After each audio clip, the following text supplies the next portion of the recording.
So word has come in that the FBI conducted a raid of the former Trump campaign manager Paul Manafort's home last month. This all in connection to the Russia investigation. This is Robert Mueller's investigation seems to be escalating now.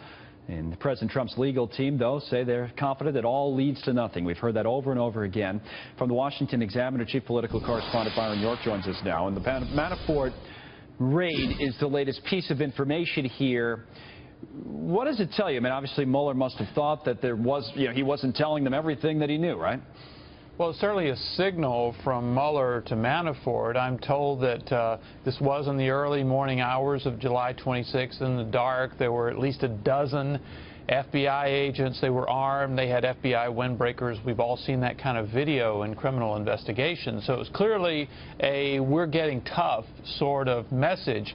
Now, as far as we know, they were looking for material from bank records and other issues that might have nothing to do with the 2016 election. And we've always known that Manafort was likely to be under investigation for business dealings, perhaps with Ukraine from quite a while ago.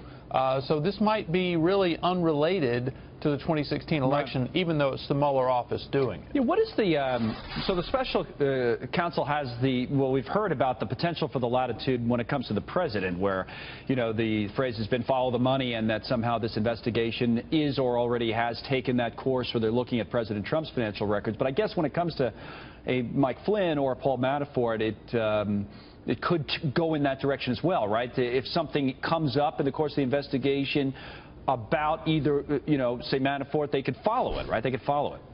Well, they can. The charge given to Manafort, to Mueller when he was appointed said that he could look into issues arising from this collusion investigation. And a lot of people interpreted that at the time to mean so-called process crimes. So if he discovers that somebody has lied to the FBI or to a grand jury, then he could certainly prosecute that sort of thing. Now, on last Sunday, on Fox News Sunday, Rod Rosenstein, the Deputy Attorney General, said that if Mueller were going to expand his investigation in any significant way, Mueller would have to come to the Justice Department and ask permission to do that. He may have done that. We don't know. Right. But we're told that he would have to ask permission for that. Okay, big picture on this, on the Russia side of it. I want to move on and talk about the Loretta Lynch story, too, in a moment. But big picture on the Russia story, from what you can pick up, where are we on the question, is there any there? Where are we right now?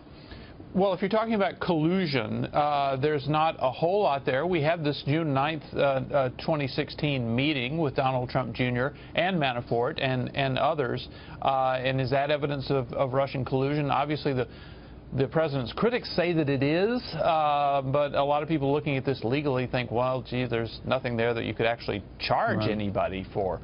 So as far as taking some sort of action against the president or his campaign for events that were related to the 2016 campaign, not something on the side, we don't really know very much right now. Yeah, we do know it hangs around, right? And all these investigations seem to. Speaking of the Loretta Lynch investigation, it's actually a new call. Came on Your World yesterday for a special prosecutor to be appointed to investigate the meeting, the infamous meeting between Loretta Lynch and President Clinton on the tarmac. Here's Congressman Jim Jordan. We'll listen to this first, then come back and talk about it. He's among the Republicans leading the charge on this. Here he is. The meeting took place with former President Clinton the day before the Benghazi Select Committee report was due to come out, 2 days before Secretary Clinton is to be interviewed by the FBI, and we're all supposed to believe it's just coincidence. It just happened, and all they talked about again was golf and grandkids. I mean, no one buys that. That, to me, is a concern, and that's why we've called for a special counsel to look into this and a host of other issues surrounding Mr. Comey and Ms. Lynch. So as much as we talk about the special counsel hanging over the president, there could be maybe another one. I mean, neither one of these investigations is going away, I guess. It's the Republican counter, right? Well, it is, but we'll have to see whether there's any interest in actually pursuing it at this time. As Representative Jordan said, this meeting has looked fishy from the very beginning when we first heard about it, and it was at a critical time, not just in the Benghazi investigation, but in the FBI investigation, because if you remember, the FBI interviewed Hillary Clinton, and then almost immediately James Comey came out and delivered that long speech in which he essentially accused her of committing crimes and then said he wasn't going to charge her with anything. Right.